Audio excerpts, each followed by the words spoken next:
la devoción y el apetito por el aprendizaje al estudio como forma de vida, que es distinto. Y los objetivos del estudio son distintos probablemente al objetivo del aprendizaje. Así Mira, que estoy actualmente leyendo mucho sobre esas diferencias. y de seguro que va a armar una presentación, imagino. No sé, probablemente porque en definitiva las presentaciones que son. Las presentaciones, Diego, son los viejos cuadernos de notas que hacíamos antes. Claro. En definitiva, antes teníamos cuadernos de notas que hoy toman digamos, el formato de una presentación PowerPoint, que son probablemente los esqueletos de futuras publicaciones. Pero de alguna manera las presentaciones PowerPoint son esas viejas notas que hacíamos cuando en la hiperconcentración del estudio estábamos abocados a ello. Así que Claro. ahí voy. Bueno, eh, agradecerte, Mario, por tomarte el tiempo. Sé que estás con todo el calendario bastante apretado, con otras actividades deportivas y de estudio.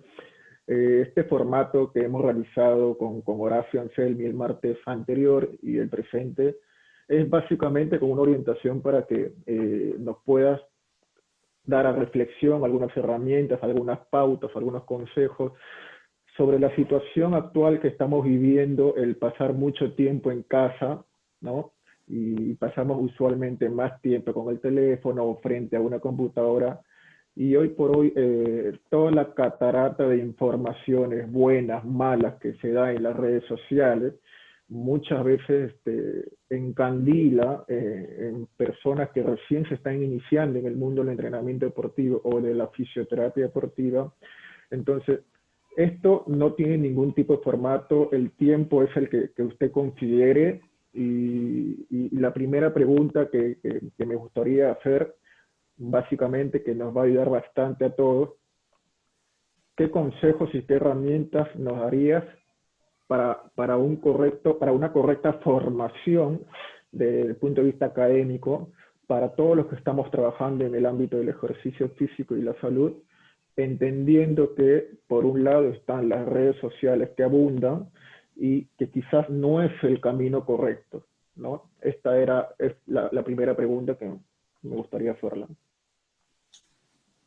A ver, me gustaría, bueno, dar mi punto de vista, que no es, bajo respecto a alguno, el único posible. Eh, Escuchar otras miradas, poder debatir y ser muy respetuoso de la opinión alternativa.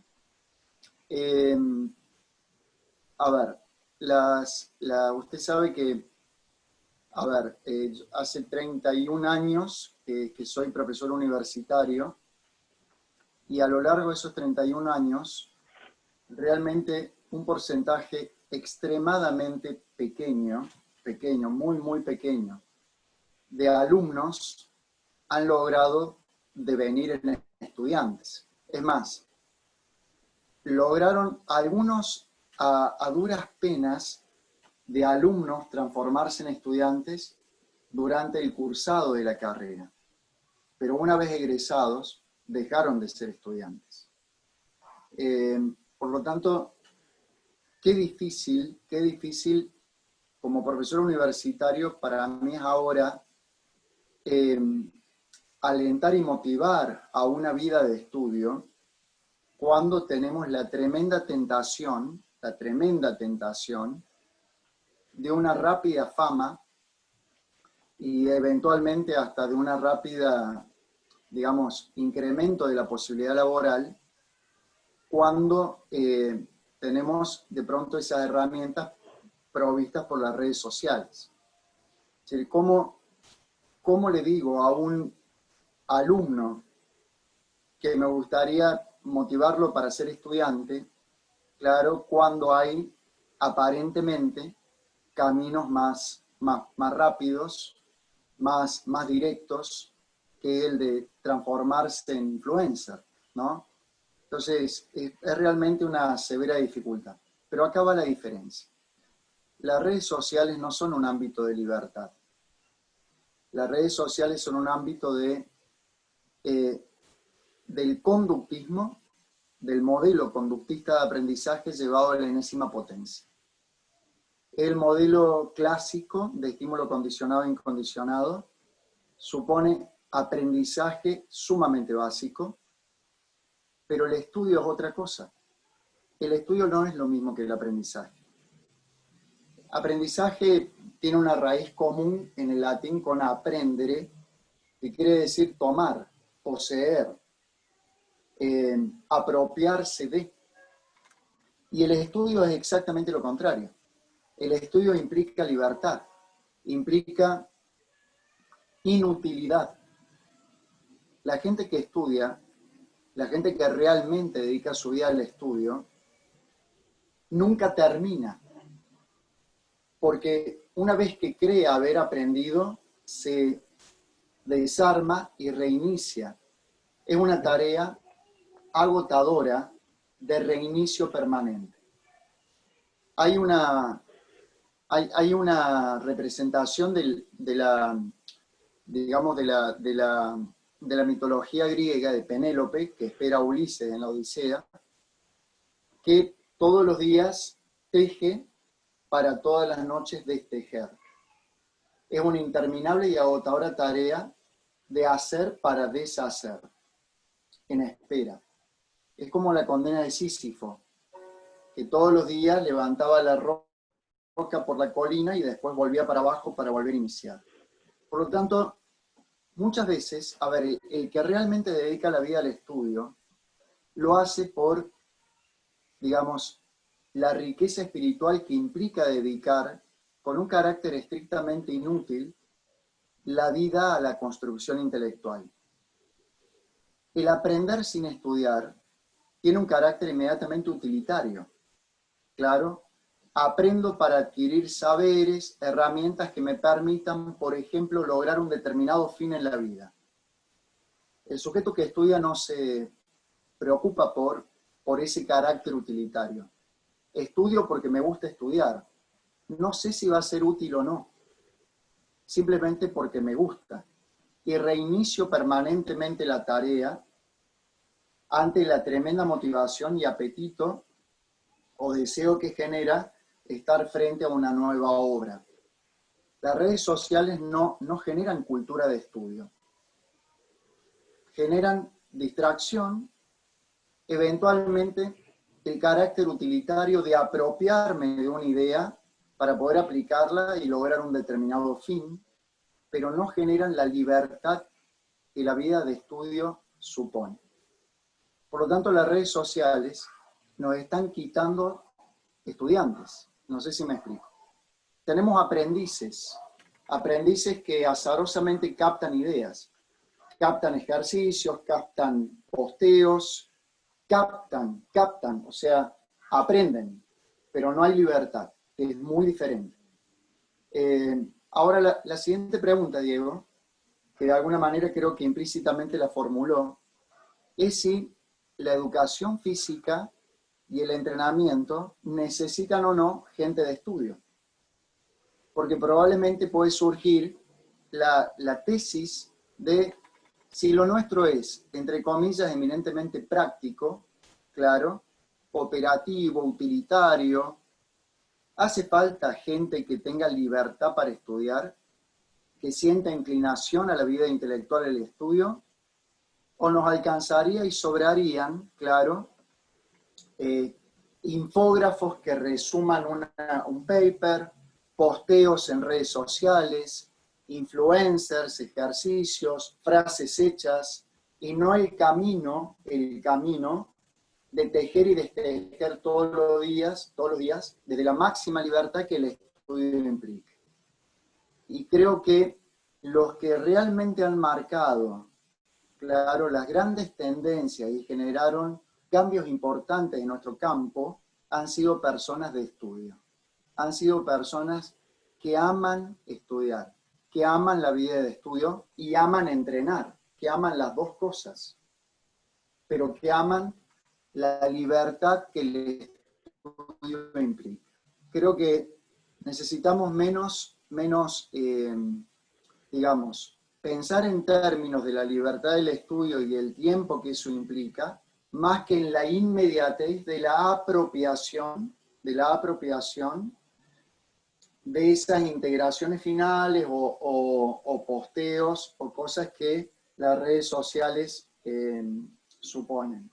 Yo personalmente estoy en contra de las redes sociales porque no han mejorado la elevación del nivel, claro, han generado nada más pseudoaprendizajes o apropiaciones de pequeñas recetas que coyunturalmente a la gente les...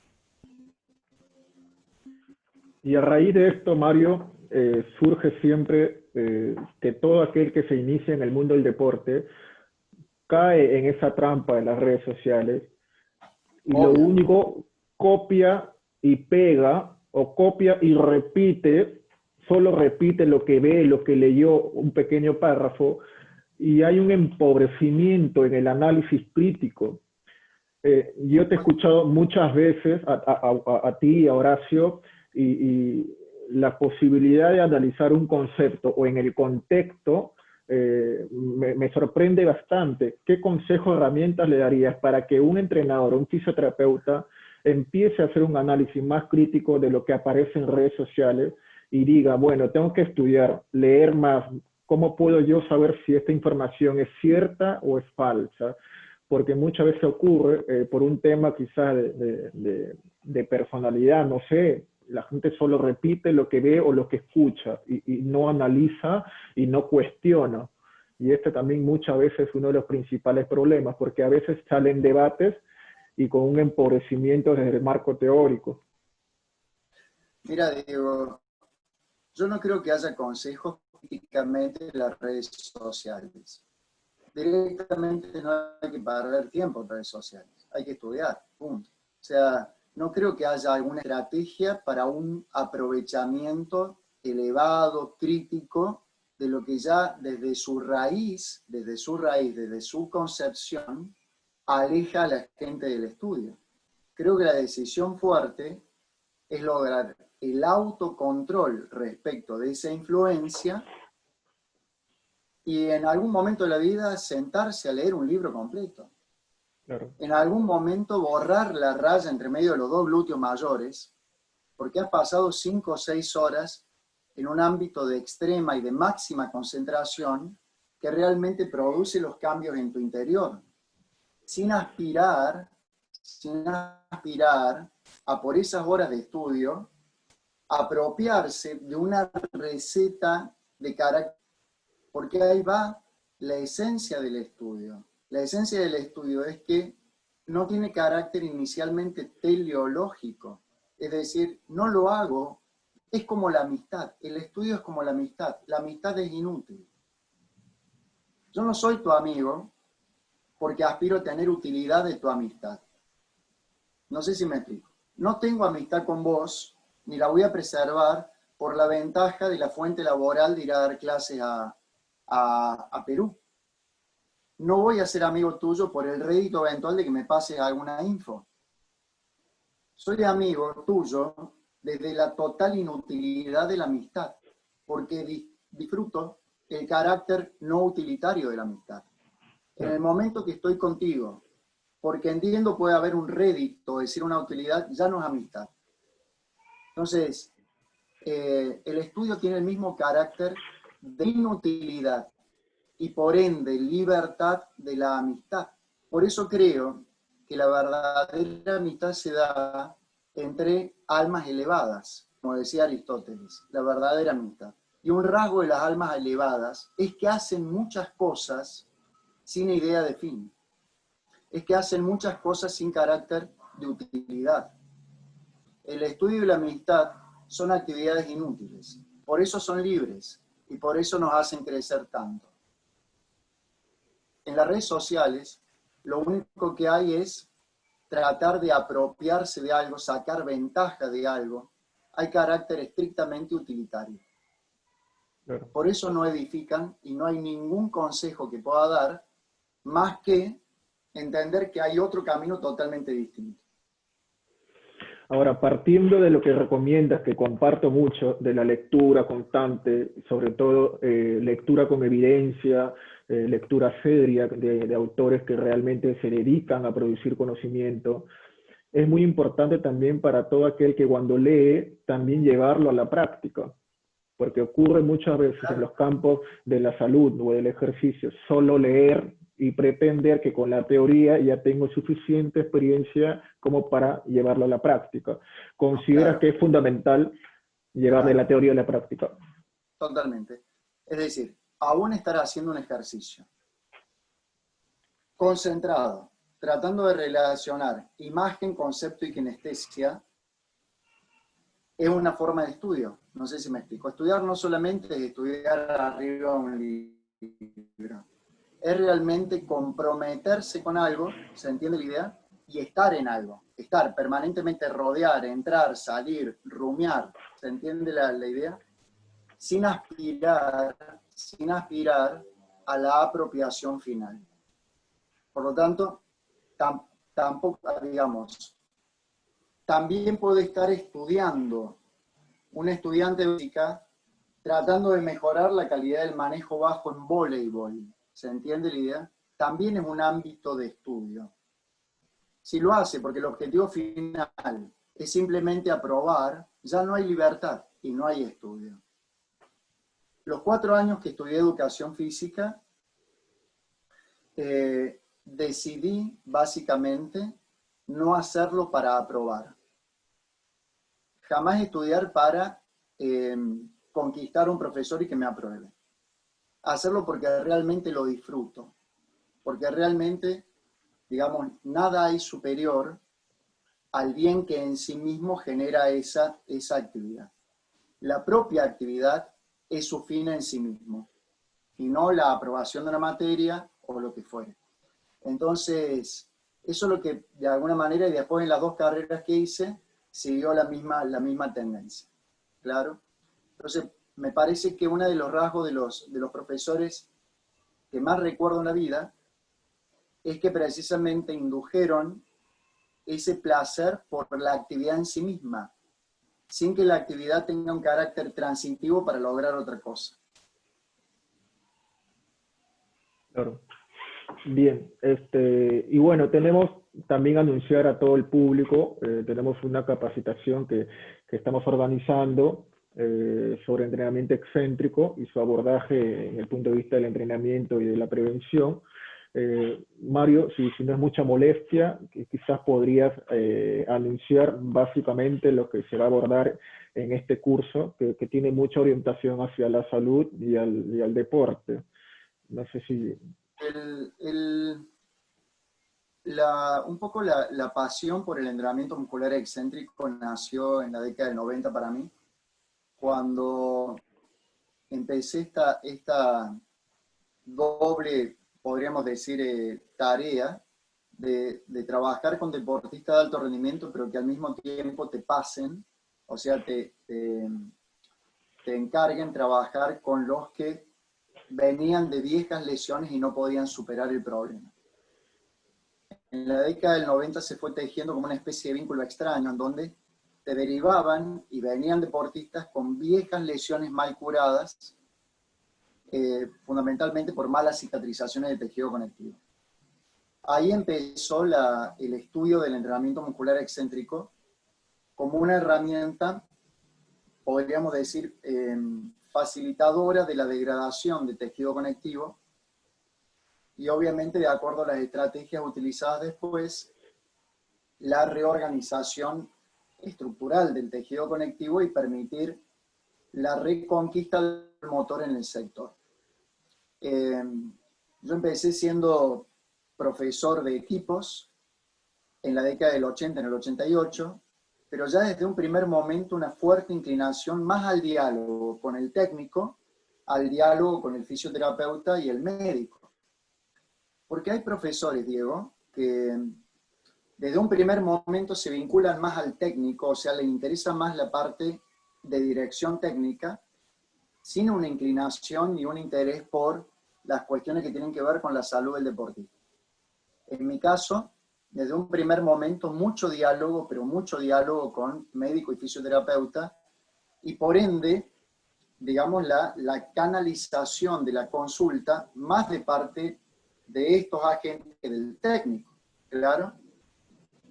A mí un técnico de fútbol o de rugby nunca me hizo una consulta sobre algo técnico-táctico, jamás. Y jamás lo hubiera respondido si me lo hubiera hecho. Pero el cuerpo médico permanentemente tuvo ese vínculo y ahí se fue tejiendo a lo largo de estos años la creación del modelo que usted conoció de ejercicio adaptado, es decir, el ejercicio como herramienta terapéutica. El entrenamiento muscular excéntrico es de lo que más tradición tiene en ejercicio terapéutico. Es decir, tiene mucha más tradición que la educación cruzada, que el entrenamiento inestable, hasta que los mismos estiramientos y otras herramientas terapéuticas más. Es decir, el entrenamiento muscular excéntrico ha sido un pilar de la readaptación funcional, como así también de la superación de viejos problemas mal curados. Ahí nació el amor por el entrenamiento muscular excéntrico. Desarrollé mucho en el libro Amplitud del Movimiento y bueno, retomé el tema con toda la actualización bibliográfica y a partir de ahí, bueno, de pronto las notas justificaron 12 presentaciones PowerPoint de los distintos aspectos que comprometen el entrenamiento muscular excéntrico, hormonal, neurológico, miocelular, tejido conectivo, tendón, fascias, metodología, y bueno, hicimos un ensayo con Tecnofits de 8 horas, de dos capacitaciones de 4 horas, se llenó completamente de contenido, y ahí caímos en la cuenta de que, bueno, habíamos armado de alguna manera una cantidad de horas consistente en cuanto a la cantidad de saberes que podríamos llegar a transmitir. Así que es un tema realmente muy interesante y sigue teniendo, podríamos decir, una gran vigencia. Lo que pasa es que ahora se ha sumado el valor terapéutico del entrenamiento muscular isométrico también. Bien. Bien, Mario, para ir concluyendo, me gustaría, y a mí me interesaría mucho, y creo que al público quizás también, sobre las lecturas que nos mencionabas al comienzo, sobre aprender a estudiar. Quizás que nos podrías recomendar qué libros por ahí podríamos acceder nosotros para la lectura. Mira, sin saber que me ibas a preguntar, porque los tengo acá a mano, porque es motivo de estudio actual, de Joseph Pieper, El ocio y la vida intelectual. De Jean Guitton, El trabajo intelectual.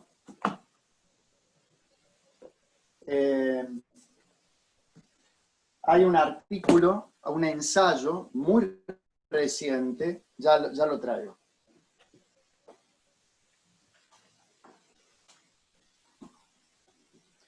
Que fue el que despertó el deseo de estudiar acerca del estudio. El autor es Fernando Bárcena Orbe, de la Universidad Complutense de Madrid, y este ensayo es una belleza. Por eso, comprar este libro, que tiene un capítulo sobre apuntes sobre la vida de los estudiantes y el estudio como forma de vida. Pero este se llama La intimidad del estudio como forma de vida. Es del 2019 o 2020. A ver, 2019. Y la verdad es un ensayo fantástico sobre en qué consiste el estudio, una forma de vida dedicada al estudio. Y los rasgos de una forma de vida dedicada al estudio. Que es una alternativa frente a la sociedad del aprendizaje. Bien. Estoy muy de acuerdo con la sociedad del aprendizaje. No vayan a creer que estoy en contra. Pero entiendo que es algo distinto al estudio. Es algo distinto al estudio, una dimensión diferente. Bien. Bien, Mario, agradecerte. Hemos completado 30 minutos, que es dentro del rango que estamos manejando. Bueno, te envío un fuerte abrazo, Mario, y sé que en algún momento, cuando toda la situación se calme y pase, estarás nuevamente por Perú compartiendo con todos los colegas, así que esperemos que ya sea muy pronto. Mario, te envío un fuerte abrazo. Gracias, Diego. Gracias. Sé que allá las cosas están mal, Sí. acá se están poniendo peor, y bueno, es mi angustia por saber de mis hermanos peruanos la situación que están pasando. Así que más que nunca el deseo de fraternidad. Es la expresión de fraternidad más grande, sabiendo que están pasando, que estamos todos pasando un mal momento, pero más que nunca el abrazo cálido de hermanos. Gracias, Mario. Así es. Les dejo un abrazo grande, Diego. Igualmente, Gracias, cuídate mucho. gracias por tu confianza. De Igualmente, verdad. muchas gracias. Gracias, Mario. Chao. Adiós. Gracias a todos ustedes.